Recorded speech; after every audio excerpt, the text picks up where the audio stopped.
میں آپ سے یہ اس لیے بات کرنا چاہ رہا ہوں، زندگی میں موقع ملتے ہیں نہیں ملتے، تفصیل سے بات ہو پاتی ہے نہیں ہو پاتی۔ ایک طبقہ کہہ رہا ہے کہ یزید حق پہ تھا، اور ہمارا موقف یہ ہے کہ امام حسین رضی اللہ تعالی عنہ ہی حق پہ تھے۔ اس پر تاریخ کی کتابوں میں جو ہے وہ ساری چیزیں سامنے رکھی جائیں تو چیزیں واضح ہو جاتی ہیں، لیکن تاریخ کے اندر رتب و یاب سب کچھ موجود ہے۔ لیکن میں صرف ایک بات کروں گا، اور آپ اگر اس کو غور کریں تو آپ کو سمجھ میں آئے گی کہ یزید وہ ہے کہ جو بنت انب کا متوالا تھا، اور حسین وہ ہیں جو رب کے متوالے تھے۔ یزید ایک مرتبہ حج کرنے آیا، اور وہ بھی جب سارے لوگ حج کر رہے تھے تو اس کو کہا کہ آپ کیوں نہیں جا رہے ہو، اس کو آنا پڑا، تو اس میں بھی شراب کے مٹکے ساتھ لے کر کے آیا۔ اور امام حسین رضی اللہ تعالیٰ عنہ نے سواری ہوتے ہوئے 25 حج پیدل کیے۔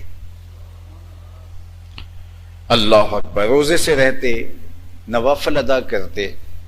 یزید کی پرورش ابن اختل کی قربت میں ہوئی، اور غوطہ کے قریب ایک علاقے میں وہ مغنیات کے جھرمٹ کے اندر پل کر کے جوان ہوا، اور حسین مسجد نبوی کے اندر پل کر جوان ہوا۔ یہ فرق ہے جو میں آپ کے سامنے رکھ رہا ہوں۔ یزید ظلم اور جبر کا استعارہ تھا، تاریخ بتاتی ہے، اور امام حسین رضی اللہ تعالیٰ عنہ کے بارے اس سے بڑی گواہی اور کیا چاہیے۔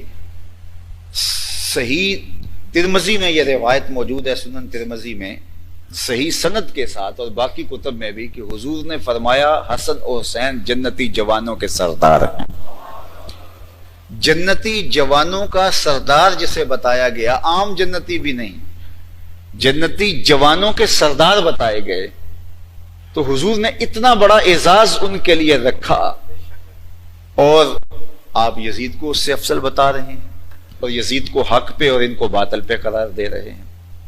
اللہ کے محبوب علیہ السلام نے ان کے لیے سجدوں کو طوالت دی، حضور کے کندھوں پہ کھیلتے تھے، اور برجستہ دیکھ کر کے صحابی رسول حضرت عمر کہتے ہیں، واہ واہ کیسی سواری میسر آئی حسن کو اور حسین کو۔ تو حضور کیا کہتے ہیں، عمر سواری دیکھتے ہو، سوار بھی تو دیکھو۔ سواری اگر اچھی ہے تو سوار بھی دیکھو کتنا اچھا ہے۔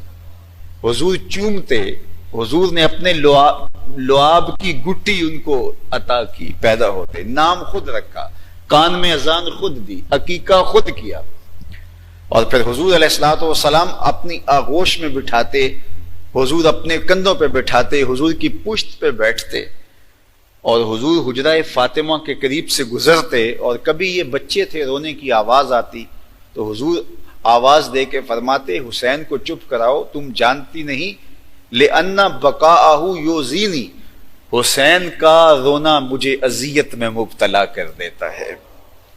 جس کا رونا پیغمبر کو ناگوار ہو، جس کی تربیت حضور کی آغوش میں ہوئی ہو، جس کو حضور جوانان جنت کا سردار کہیں، جس کو حضور کندھوں پہ کھلائیں، آغوش میں بٹھائیں، ران پہ بٹھائیں، حضور کا سجدہ ہو۔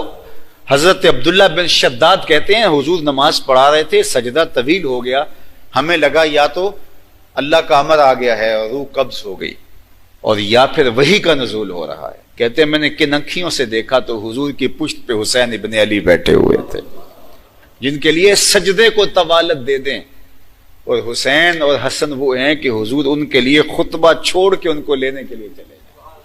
یہ مجھے استحقاق نہیں ہے کہ میں اپنے بیٹے کے لیے، اپنے نواسے کے لیے، اپنے پوتے کے لیے، اپنے بھائی کے لیے خطبہ چھوڑ دوں، لیکن حضور نے خطبہ چھوڑ دیا، اور یہ حجرہ فاطمہ سے نکلے اور لڑکھڑاتے ہوئے آ رہے تھے، تو حضور نے ان کے لیے خطبہ چھوڑ دیا۔ اللہ اکبر، اپنے پاس بٹھا لیا حضور نے۔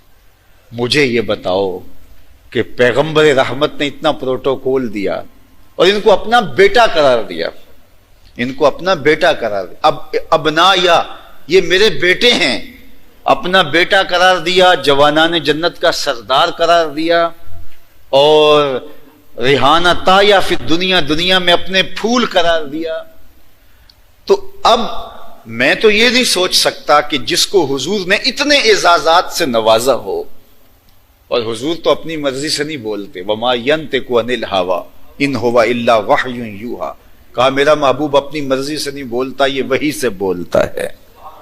پھر جبریل آ کے کہہ رہے ہیں، جبریل آ کے بتا رہے ہیں حضور میں آپ کو خوشخبری دینے آیا ہوں۔ کیا خوشخبری ہے؟ فرشتہ آ کے بتا رہا ہے خوشخبری کیا ہے؟ خوشخبری یہ ہے کہ آپ کے بیٹے حسن حسین جنتی جوانوں کے سردار ہیں۔ فرشتہ آ کے حضور کو خوشخبری دے رہا ہے مسجد نبوی کے اندر کہ یہ جنتی جوانوں کے سردار ہیں۔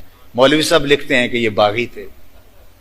مجھے بتائیے کہ ہم مولوی صاحب کی بات مانیں گے جو فرشتہ آ کے بتا رہا ہے اس کی بات مانیں گے؟ اور پھر وہ بات لوگوں کو کس نے بتائی؟ لوگوں کو اللہ کے رسول نے بتائی۔ اللہ اکبر۔ حضور سونگتے تھے، اللہ اکبر، اور حضور ان کے منہ میں اپنی زبان دیتے تاکہ وہ پیغمبر کی زبان کو چوس لیں۔ اللہ اکبر۔ کبھی حسین ابن علی کی زبان کو حضور چوستے۔ اور مجھے بتاؤ کہ اس سے بڑھ کر کیا ہو سکتا ہے؟ فرمایا حسین منی و انا من حسین، حسین مجھ سے ہے اور میں حسین سے ہوں۔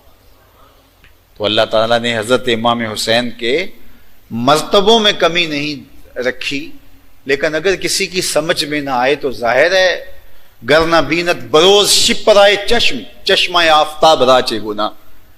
شیخ سعدی فرماتے ہیں اگر چمگادڑ چڑھے ہوئے سورج کو نہ دیکھے اور آنکھیں موند لے تو اس میں سورج کا کوئی گناہ نہیں ہے، وہ تو پوری آب و تاب کے ساتھ چمک رہا ہے۔ پیغمبر نے جس کے لاڈ دیکھے، کندھوں پہ بٹھایا، گود آغوش میں بٹھایا، پیغمبر سجدے میں ہے تو وہ پشت پہ بیٹھ گئے، حضور نے لعاب دیا، گٹی دی، نام رکھا، عقیقہ کیا، پیار کیا اور شہزادہ قرار دیا اور جنت کا سردار بنایا۔ تو یہ تو روز روشن کی طرح چمکتے ہوئے سورج کی طرح کہانی ہے۔ اور یزید جس کا کردار زمانے کے سامنے ہے تو آج اس کے ساتھ موازنہ یہ کوئی بھی انصاف پسند آدمی، مسلمان ہونا تو دور کی بات ہے، کوئی انصاف پسند آدمی بھی سوچ نہیں سکتا ہے۔ لیکن آج جو ہے وہ خدا برا کرے ناسبیت کا اور خارجیت کا کہ ایسی سوچیں پنپتی ہیں اور یہ منبر و محراب پہ عنوانات بنائے جاتے ہیں اور موضوعات بنائے جاتے ہیں۔ اللہ تعالی ہمیں اہل بیت نبوت کی غلامی آخری دم تک نصیب